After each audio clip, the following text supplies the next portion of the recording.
En primer lugar, ella se viste para que Dios la vea con agrado, no para los hombres.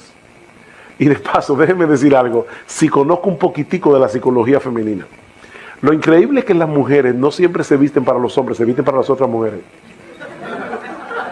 Pero el punto es que ni es ni para los hombres ni para las mujeres, es para Dios. O sea, es que yo tengo que tomar en cuenta qué impacto yo puedo tener, porque ¿cómo puede ser que yo vaya a la iglesia o esté en la calle y yo provoque que alguien peque contra el Dios al que yo digo temer?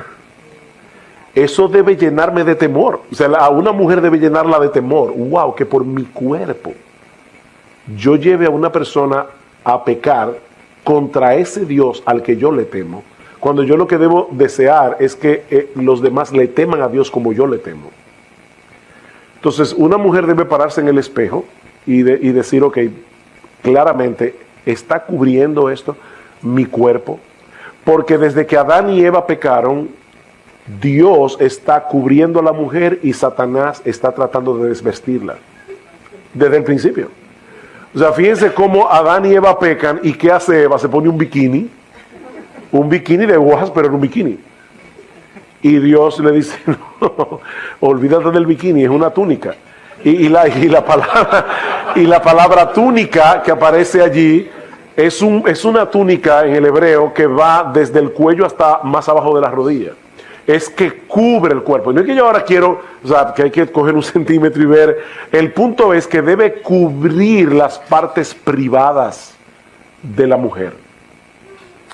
Y cubrirlas en todo sentido, porque yo a veces he estado en iglesias y en verdad, no sé si reírme o llorar, pero son iglesias legalistas, fíjate, que dicen, las mujeres no deben usar pantalones, deben ser faldas. Oye, pero hay algunas faldas que son tan ajustadas que yo digo, mejor que se pongan un pantalón holgado, porque están creando exactamente el mismo problema.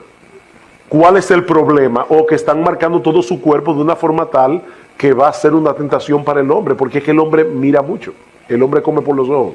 Entonces, en ese sentido, lo que Pablo está diciendo es, la mujer debe vestirse con pudor, y la palabra allí es, debe sentirse con sentido de vergüenza. Esa era la palabra que estaba buscando. La palabra pudor en griego es sentido de vergüenza. O sea, a mí me da vergüenza pensar que por mi forma de vestir un hombre peque contra Dios. Con sentido de vergüenza, con modestia. Y la palabra allí es con sentido común santificado, con templanza, con dominio propio. O sea, es la mujer que va a la tienda y se pone un vestido y dice, wow, es que me queda bien. Pero desde el punto de vista cristiano, esto no pasa la prueba. Y me veo, o sea, y la chica del departamento que te está haciendo vender, te dice, es que eso lo hicieron para ti. Y tener el dominio propio de decir, sí, precisamente por eso no lo voy a comprar. Es que me veo demasiado bien. Demasiado bien. Nosotros tenemos un tabú con el sexo, no de ninguna manera. Pero precisamente ahí es que está el punto. Mujeres casadas y solteras, resérvense para sus maridos. O sea, lo que sucede después de la puerta de la habitación es una cosa, lo que sucede fuera de ahí es otra muy diferente. Y de hecho, a mí me sorprende a veces las fotos que yo veo en Facebook. O sea, cuelgan fotos en Facebook que están muy mal vestidas, hermanas en la fe. O piensen en un tipo de faldas, tú llegas a la iglesia, ¿verdad? Y descuidadamente cruzas las piernas. ¿Y tú has pensado qué pasa con el que está frente a ti? Lo que puede pasar allí. Entonces es todo eso. Hay un folletito sobre la modestia en el vestir que hicieron unas hermanas y yo creo que después tú adaptaste algo, el de Caroline Mahoney. ¿Dónde se puede conseguir eso? Porque yo lo tengo en mi computadora y pudiera dejárselo a David. Bueno, en el blog de Caroline Mahoney. Ella da tantos detalles para las mujeres que son increíbles. O sea, ellos pensaron en casi todo, hasta el punto de no te pongas una cartera Y esto puede sonar legalista, pero otra vez volvemos al punto de que es un problema del corazón. No te pongas una cartera terciada con la correa aquí, porque probablemente te va a marcar todo el busto. Y otra vez una mujer dice, ay, pero ustedes los hombres son unos monstruos. No, es que Dios nos hizo así. Es que el hombre lo que ve lo impacta. Entonces, aún hasta ese tipo de detalles, tener cuidado. Ahora, déjenme hablar a los hombres un momentito aquí. Hermanos varones, cuiden a sus esposas, cuiden a sus hijas. Porque, ¿qué pasa con nosotros muchas veces? Yo veo a mis hijas, yo tengo 2 hijas, ¿verdad? Y yo veo a mis hijas con un ojo muy diferente a como los demás hombres la ven, porque son mis hijas. O sea, yo puedo abrazar a mis hijas, sentar a mis hijas en las piernas, pues son mis hijas. Entonces, yo veo a mis hijas vestidas de cierta manera y yo tengo que tratar de ponerme en los ojos de otro hombre que le está viendo y decirle, no, mi amor, no salgas a la calle así. No salgas así porque no estás bien vestida. Y a las esposas por igual, o sea, sean guardianes de sus esposas. Pero recuerden que el legalismo no está en el hecho de tener mucho cuidado en la modestia. El legalismo está en la motivación que te lleva a tener ese cuidado. Si tú estás haciendo eso para sentirse superior a las demás hermanas de la iglesia, que dicen, yo soy más santa, uno no lo dice con la boca, pero muchas veces yo soy más santa que los demás porque yo no me he visto así, tú eres una legalista y eso es lo que está mal. O yo no quiero que la gente hable mal de mí. O yo quiero que la gente en la iglesia diga, tú ve, mira cómo se viste tal o cual persona. O sea, todo eso es legalismo. O ponerte reglas que la Biblia no pone y entonces querer que todo el mundo vaya por esa regla. Pero cuando una mujer le teme a Dios y está delante de Dios, se va a vestir de cierta manera. Entonces el asunto es pararte en el espejo y decir, Dios, ¿cómo tú me ves? Ahí es que está el punto. Vístete como una mujer temerosa de Dios. Es el contexto que dice Pablo. Otro argumento que yo digo mucho es que ahora en las tiendas no se consigue nada. Mira, busca y vas a conseguir algo. Aunque tengas que comprarlo 2 tallas más grandes. Porque ahora tú puedes ser small, ¿verdad? Aquí se le dice small o ¿cómo lo dicen? Tú puedes ser talla pequeña, pero las tallas pequeñas las están haciendo tan pequeñas que no encaja con tu cuerpo. Entonces vas a tener que comprar probablemente una talla medium o, ¿cómo se dice? Mediano grande. Mediano, ok, son pequeños, mediano, grandes. Tal vez vas a tener que comprar la mediana. Porque ya definitivamente los modistos no tienen modestia. A ellos no les importa eso. Y saben, hermanos, lo que de verdad a mí me llama mucho la atención, que en ese renglón los impíos muchas veces son más sinceros que los cristianos. Tú oyes los anuncios y tú dices, ellos saben lo que están haciendo. Todos los ojos estarán sobre ti. Entonces ellos te están diciendo claramente para qué fue yo diseñar una ropa. Era para que todos los ojos estén sobre ti. Pero ¿es eso lo que tú quieres? Ahora, déjenme poner un balance aquí. Pero el balance no está entre la modestia y la inmodestia. O sea, no es, como yo no quiero ser legalista, voy a ser inmodesta. No, el balance está en lo siguiente.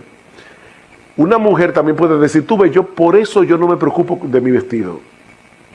Y entonces andan muy desaliñadas. Y yo no creo que eso tampoco sea piadoso. Por muchas razones.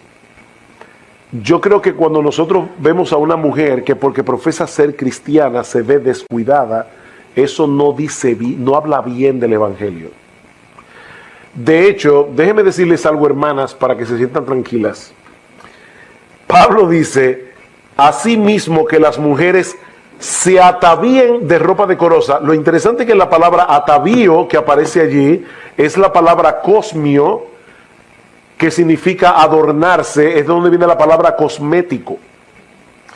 Pablo no está prohibiendo que la mujer se adorne. Pablo está diciendo cuáles son los parámetros que debe tomar en cuenta la mujer al adornarse, porque la mujer fue creada por Dios con esa naturaleza, ese toque femenino. O sea, tú pones a un hombre a vivir en una casa y él va a tener una silla y 4 mesas. Llega la mujer y pone un florero con alguna flor, y eso, qué bueno. O sea, definitivamente Dios hizo a la mujer de esa forma. Entonces no es que la mujer no se adorne, es que se adorne con sentido de vergüenza, con dominio propio, con temor a Dios. Eso es lo que Pablo está diciendo, no es que no se adorne. Porque entonces hay iglesias que dicen que la mujer no se afeita en la pierna, que no se... O sea, de verdad, yo no creo que Pablo se está metiendo en todo eso. Es el otro extremo. Yo a veces veo mujeres que digo, óyeme, pero es que aún hasta para los maridos se le están poniendo difícil. Debe ser una maestra del bien que enseñen a las más jóvenes, escuchen que, a amar a sus maridos y a sus hijos.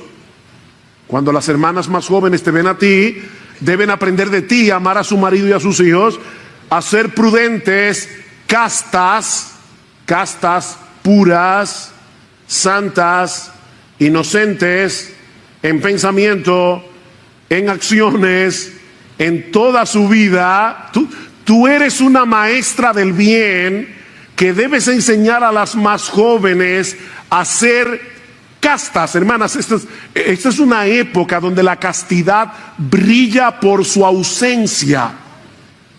Y yo te pregunto, ¿alguna vez cuando tú escoges tu ropa, tú piensas en el hecho de que si todas las hermanas de la iglesia se visten como tú, estarían modelando la pureza y la santidad del Señor Jesucristo? Esto no es opcional, mi hermana, tú eres una maestra, pero puedes estar enseñando algo equivocado.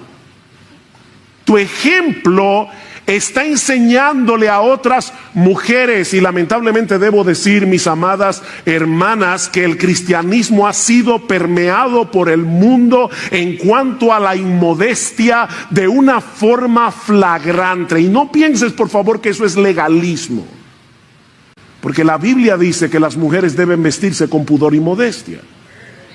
Entonces, la pregunta es, cuando tú te vistes, tú estás consciente de que tú estás enseñando a otras mujeres con el largo de tu ropa, con lo modesta que te viste, con lo bien que te cubres.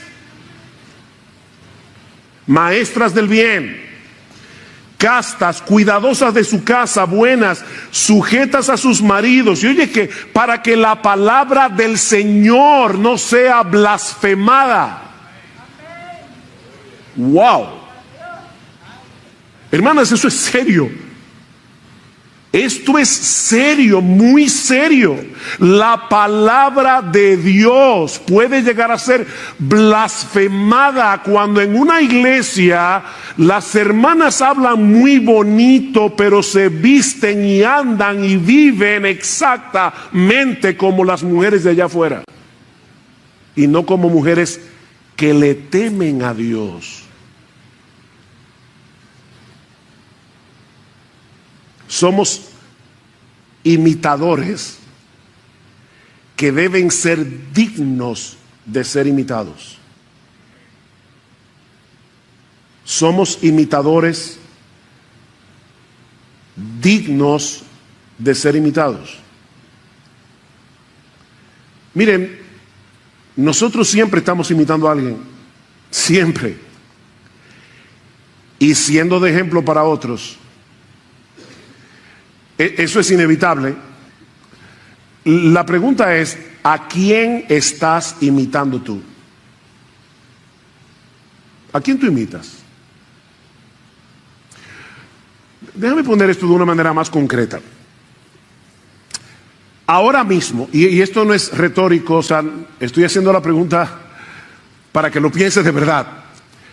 Tú podrías pensar ahora mismo en tres o cuatro personas de la iglesia a las cuales tú imitas, porque aunque es una persona imperfecta, no glorificada, es obvio que esa persona trata de imitar a Jesús. Tú puedes pensar en 3, 4 personas que tú conscientemente imitas, porque tú sabes que esa persona o esas personas son imitadores de Jesús. ¿Qué ejemplo tú le estás dando a otros? ¿Eres un creyente al que los demás pueden imitar? Porque en dependencia del Espíritu Santo tú procuras ser imitador de Cristo. Bueno, pastor, yo un ejemplo. Sí.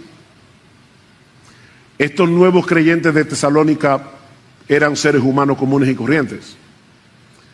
Y ellos llegaron a ser un ejemplo. Nadie tiene excusa para no ser un ejemplo. Porque de paso, no hay que ser perfecto para ser un ejemplo. No, obviamente, porque si eso es lo que se requiere, ninguno de nosotros podría ser un ejemplo. De hecho, una de las cosas que los creyentes debemos modelar es un espíritu enseñable cuando somos corregidos. Los creyentes que son dignos de ser imitados también pecan y tienen que ser corregidos. Y precisamente se vuelven imitables cuando en medio de la corrección reaccionan correctamente, piadosamente. Cuando son convencidos de pecado, los creyentes dignos de imitar modelan una vida de arrepentimiento. Aquí no estamos hablando de una vida perfecta, aquí estamos hablando de una vida de arrepentimiento. Y la gente puede decir, yo puedo imitar a esta persona porque cuando él peca se arrepiente y pide perdón. Y no solo a Dios, sino cuando tiene que pedirle perdón a otra persona, pide perdón. Es digno de ser imitado, no hay que ser perfecto. Y yo vuelvo y te pregunto, ¿tú eres un ejemplo para tu esposa? Ese es tu primer, ¿qué puedo decir? La primera persona en la que tú tienes que ser un ejemplo es a tu esposa, a tu esposo. ¿Eres un ejemplo? ¿Eres un ejemplo para tus hijos? Nosotros estamos todo el tiempo modelando algo delante de nuestros hijos, nuestro amor por el Señor, nuestro amor por su palabra, nuestro amor por la iglesia. Tú eres un ejemplo. Si todos los creyentes de esta iglesia te imitaran a ti, ¿cómo sería esta iglesia?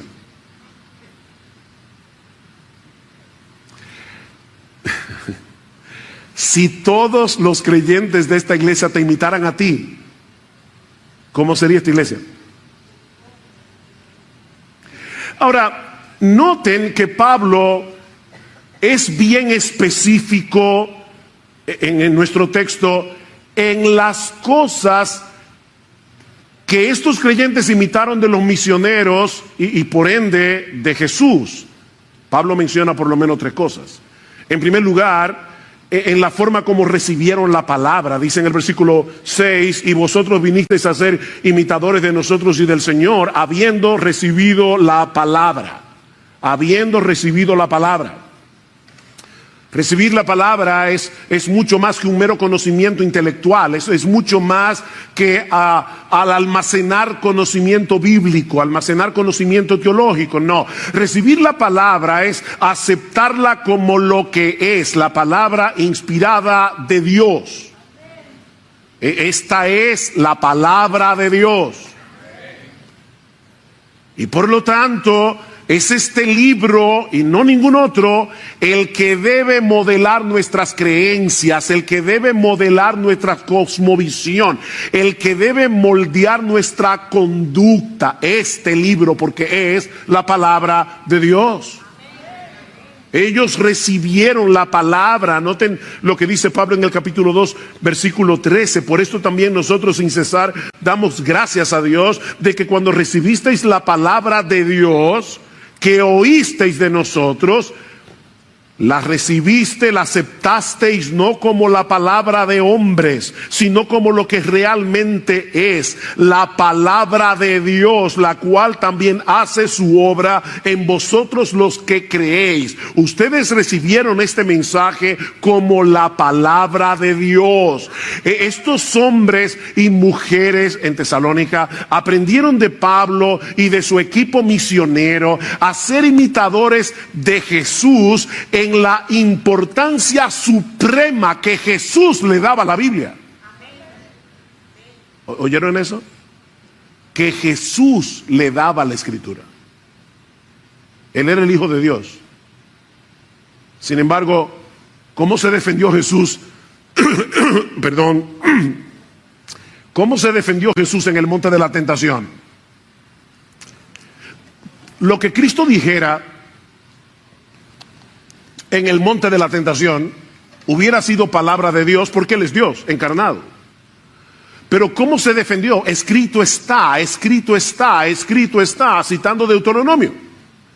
Cristo usó la escritura para defenderse de los ataques del maligno. Escrito está. O sea, en la mente del Señor era imposible pensar que este libro fuera quebrantado. Si está escrito, no hay nada más que hablar. A la ley, al testimonio. A la ley, al testimonio, como dice Pablo en Romanos capítulo 3, versículo 4. Sea Dios veraz y todo hombre mentiroso. Sea Dios veraz. En Juan 4:34, Cristo le dice a sus discípulos que su comida es hacer la voluntad del que lo envió. Perdón. Mi comida es hacer la voluntad del que me envió. El hombre de Dios, perdón, el Hijo de Dios encarnado, Jesús, tomaba en serio la palabra de Dios. No busco mi voluntad, Juan 5:20, sino la voluntad del que me envió. ¿Y dónde conocía Jesús? ¿De dónde extraía Jesús la voluntad de Dios? Del mismo lugar que tú y que yo, de este libro. Los creyentes que modelan a Cristo aman la palabra, la toman muy en serio. Y yo vuelvo y te pregunto, ¿percibe tu esposa, tu esposo, tus hijos, los demás creyentes de esta iglesia, que para ti las escrituras es supremamente importante? Que tú amas la palabra de Dios. ¿Es la Biblia el tribunal supremo que pasa juicio sobre tus creencias, que pasa juicio sobre tu cosmovisión, que pasa juicio sobre tu conducta? ¿O eres tú uno de esos creyentes que vienen a la iglesia con el espíritu de escuchar la predicación pensando eso no es tan así?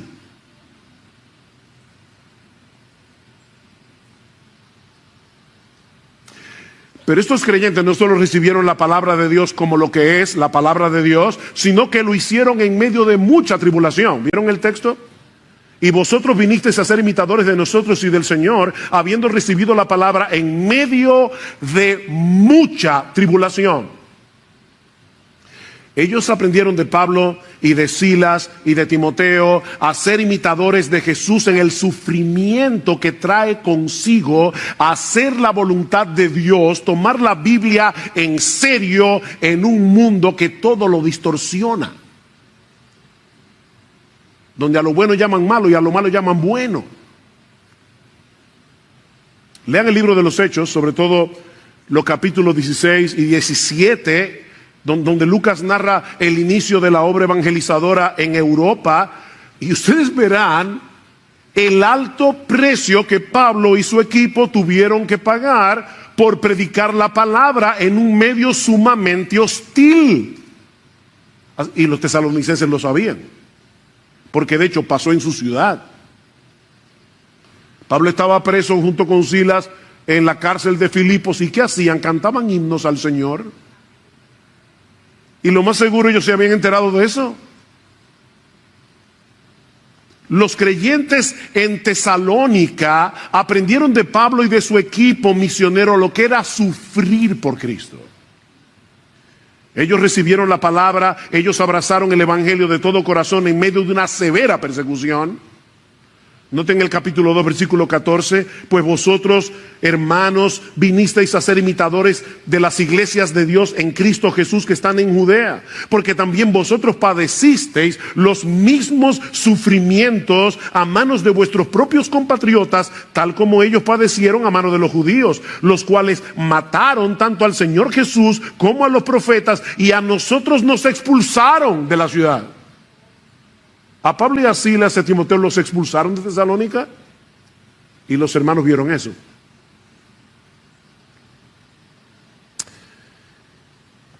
Hermanos, el gozo en el sufrimiento no es natural. Esta no es la alegría que experimentamos cuando todo nos está saliendo bien.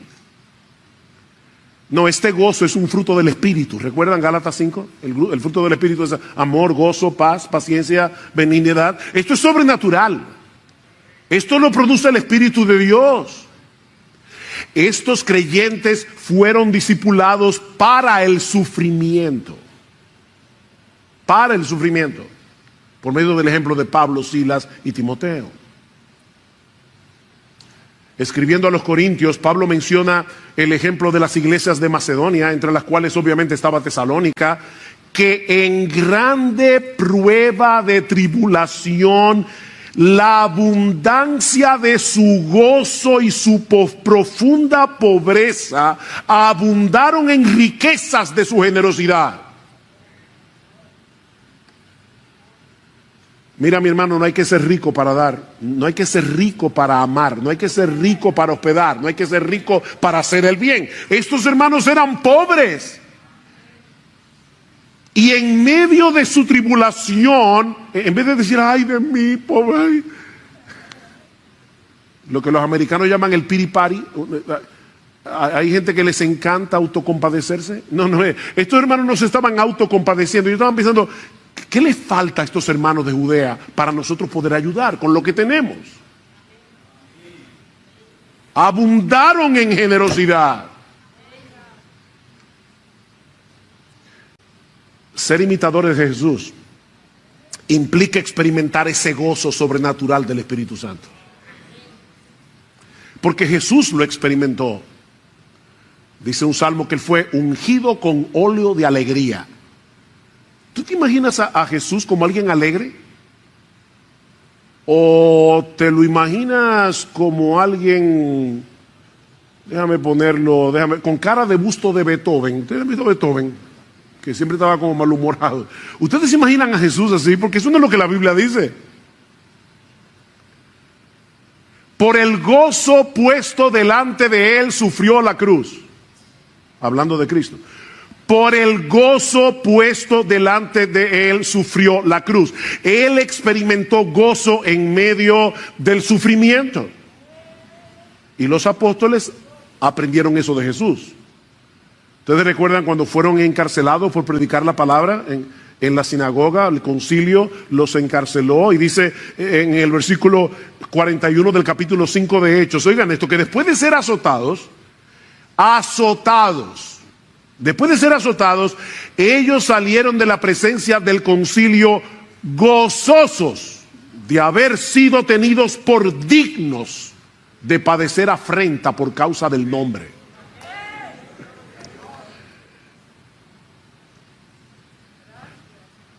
¿Eran masoquistas?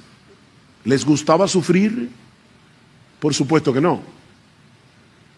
A ellos les dolían los golpes, igual que a ti y que a mí. No, a ellos no les gustaba sufrir. Ellos se gozaban en poder mostrar a los ojos del mundo que Cristo es tan precioso, tan valioso, tan excelso, que todo lo que tengamos que padecer por su causa, bien vale la pena. Ese es el gozo. Bien vale la pena. ¿Alguna vez tú has pensado que tu sufrimiento por causa de Cristo es una oportunidad que Dios te está dando para mostrarle a todo el que te rodea que Jesús es precioso? Tan precioso que vale la pena sufrir por Él. Es una oportunidad. Alguien decía, me encantó esta frase, que el gozo del creyente es la bandera que ondea el castillo de nuestro corazón y que anuncia que el Rey está hoy sentado en su trono. Eso es el gozo del creyente. Mi Rey reina. No es como la reina de Inglaterra. Esa monarquía no hace nada, excepto salir en las revistas. No. Esta no es una monarquía de lujo. Cristo es rey. Él está sentado en su trono. Nuestro Dios reina y nosotros podemos gozarnos en eso.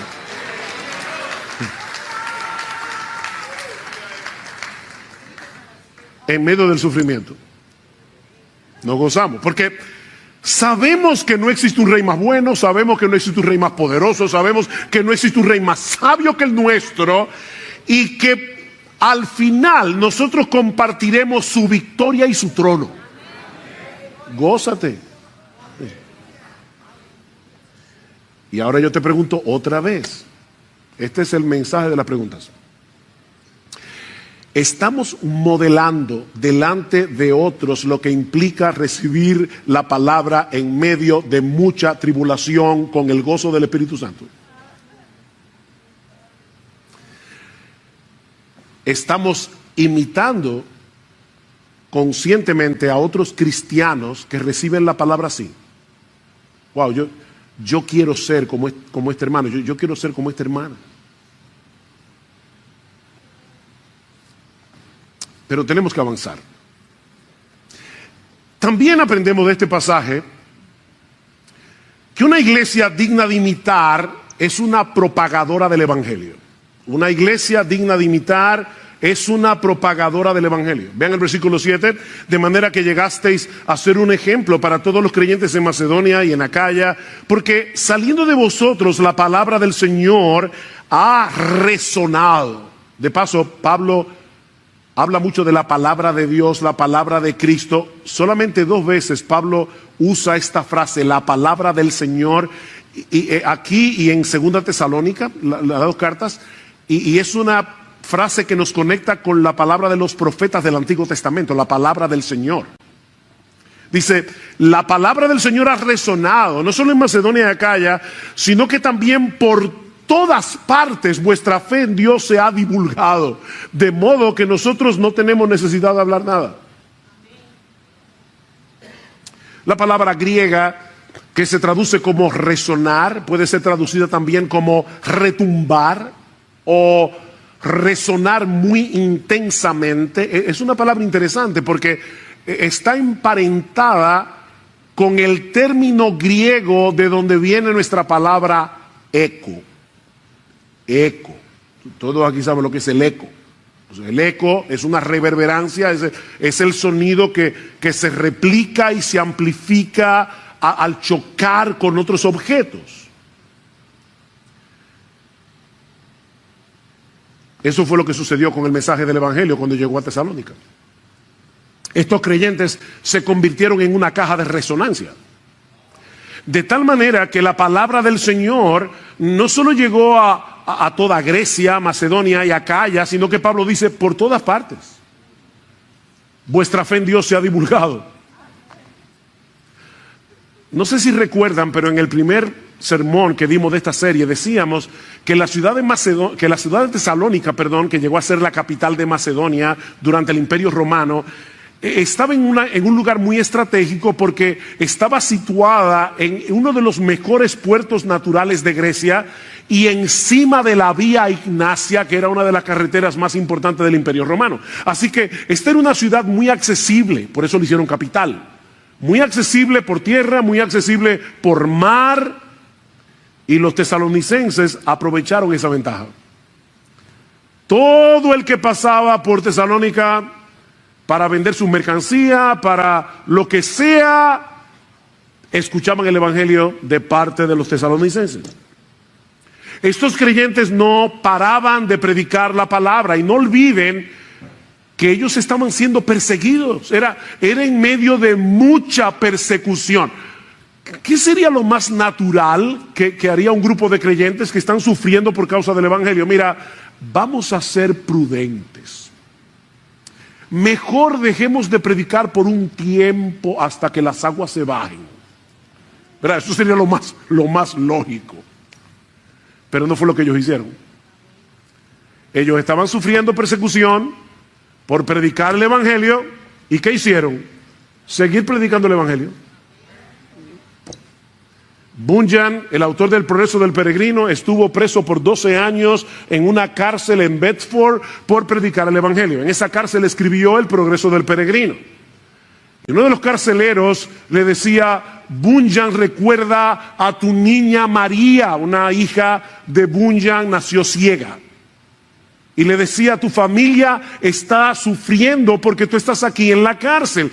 Lo único que tienes que prometer, y te sacamos de inmediato, es que vas a dejar de predicar.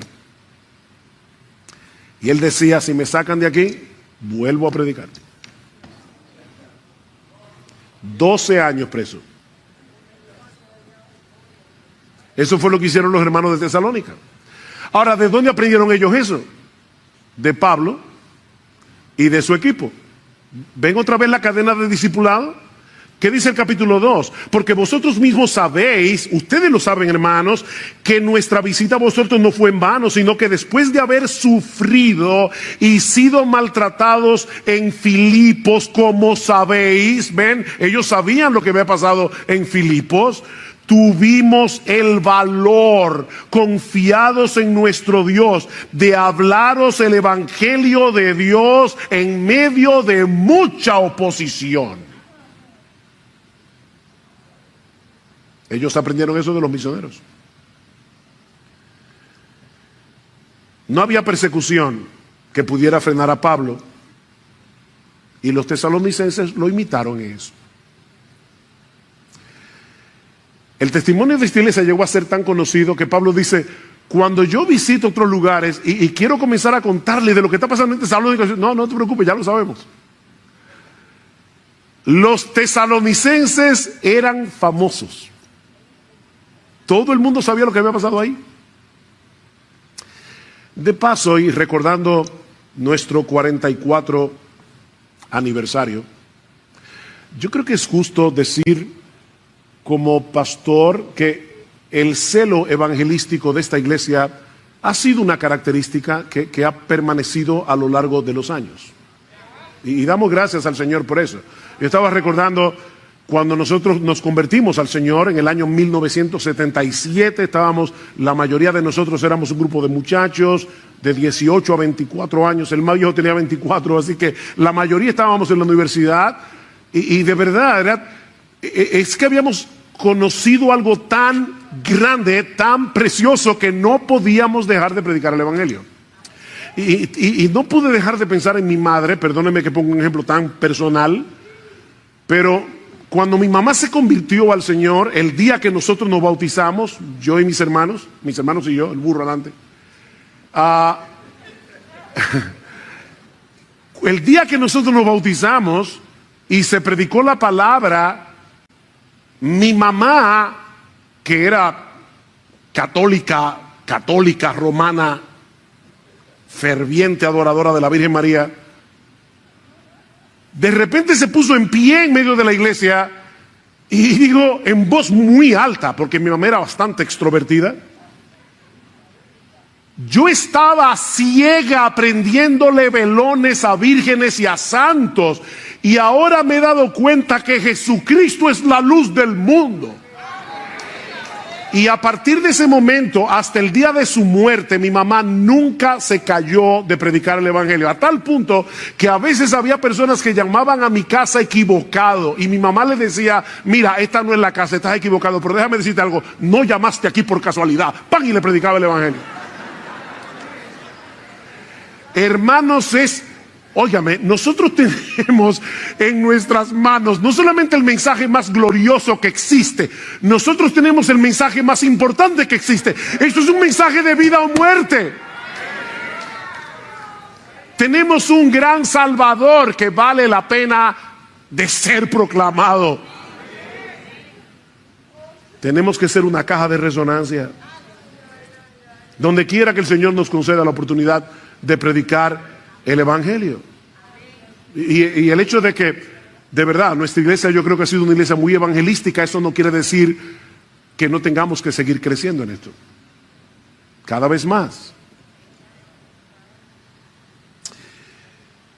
Pero aprendemos también de este pasaje que una iglesia es digna de imitar cuando manifiesta una incuestionable lealtad al único Dios vivo y verdadero. No tengo otra vez el versículo 9. Una incuestionable lealtad al único Dios vivo y verdadero. Dice el versículo 9, pues ellos mismos cuentan acerca de nosotros, de la acogida que tuvimos por parte de vosotros y de cómo os convertisteis de los ídolos a Dios para servir al Dios vivo y verdadero. Este es uno de los textos del Nuevo Testamento que mejor describe lo que es la conversión.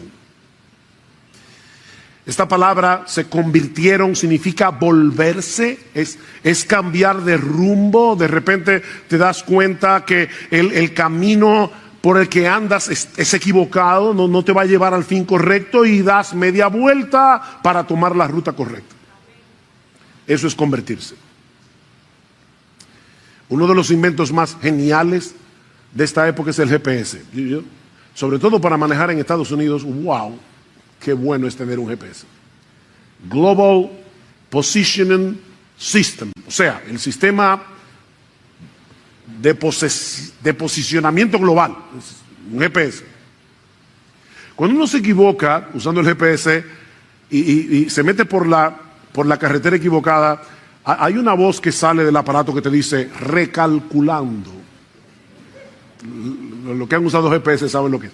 Recalculando la ruta para decirte, te equivocaste, mijo. Lo que hace el Evangelio en nosotros es ponernos un GPS.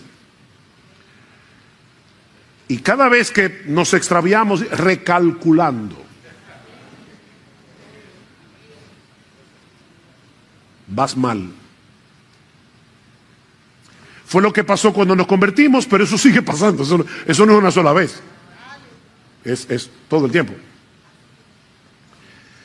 Pablo describe la conversión aquí como un volverse de los ídolos a Dios. Y esta frase es interesante porque literalmente lo que el texto griego dice es: se volvieron hacia Dios desde los ídolos. Eso es lo que dice el texto. Se volvieron hacia Dios desde los ídolos.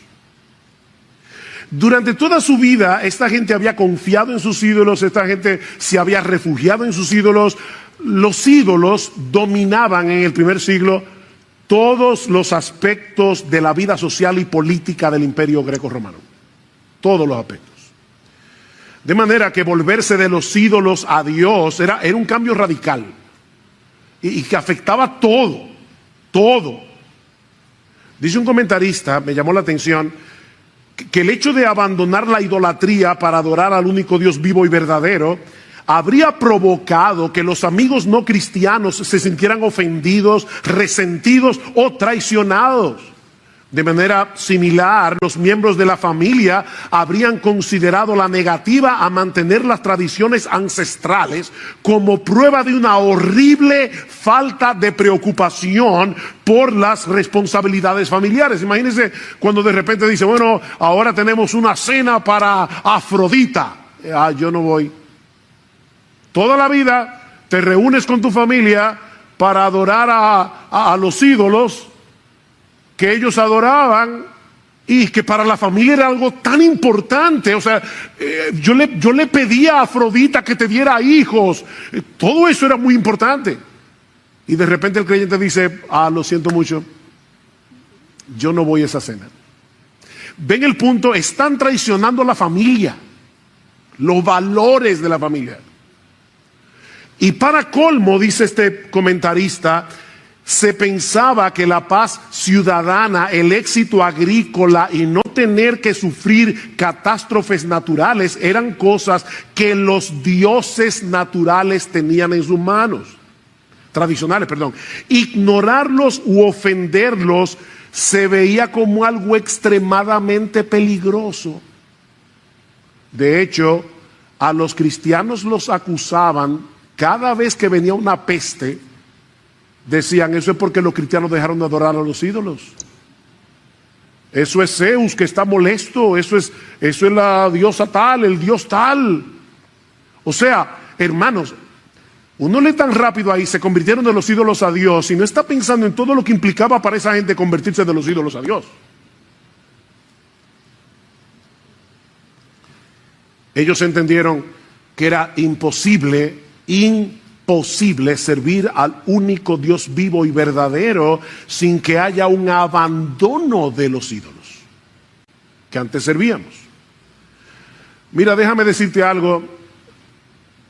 Nadie puede pretender tener a Cristo en su vida en medio de otros altares. No trates de hacer un hueco en tu corazón, en medio de toda tu idolatría, para meter a Cristo ahí. No. Cristo no acepta eso. Él es único. Seguir a Cristo significa, esto es profundo, seguir a Cristo. Seguir a Cristo es seguir a Cristo y a nadie más. Él no comparte altares. Es Él y solo Él. Es por eso que la conversión requiere de una obra previa del Espíritu Santo, porque es imposible renegar de los ídolos en los que habíamos confiado durante toda nuestra vida para confiar ahora únicamente en Jesús. El Espíritu Santo tiene que abrir los ojos de nuestro entendimiento para que veamos a Cristo infinitamente superior, infinitamente más hermoso, infinitamente más deleitoso, infinitamente más confiable que todos nuestros ídolos. Esa es la única manera como podemos cortar con la idolatría en el momento de la conversión y seguir luchando con ella a lo largo de toda nuestra vida. Debemos mantenernos contemplando la hermosura, la gloria, el poder, la confiabilidad de nuestro Señor Jesucristo. ¿Qué dice Juan al final de su primera carta? Que los creyentes sabemos que el Hijo de Dios ha venido y nos ha dado entendimiento para conocer al que es verdadero, y estamos en el verdadero, en su Hijo Jesucristo. Este es el verdadero Dios y la vida eterna. Y ahí mismo dice: hijitos, guardaos de los ídolos. ¿Ven? A creyentes, guárdense de los ídolos. ¿Y cuál es la única manera? Recordar que Jesucristo es el Dios vivo y verdadero, el único. Mis hermanos, si nuestro Dios es el único Dios vivo y verdadero, eso significa que todos los otros dioses están muertos y son una ilusión. Todos los otros dioses. Y por favor, no pienses en la idolatría en términos de una estatua, de un cuadro. No, decía alguien que nuestros ídolos son aquellas cosas con las que contamos para hacer nuestras vidas significativas. Son aquellas cosas de las cuales decimos: yo necesito eso para ser feliz.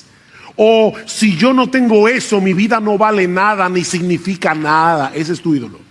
Puede ser la fama, el dinero, el esposo, la esposa, los hijos, los amigos, el entretenimiento, la música, el deporte. Todo eso puede ser un ídolo. La conversión, mi hermano amado, implica un traspaso de lealtad. Tú eres leal a Jesucristo y a nadie más. Leal a Jesucristo, en vez de ser leales a tus ídolos con los cuales estás luchando. Nos convertimos para adorar, confiar, servir únicamente a Cristo.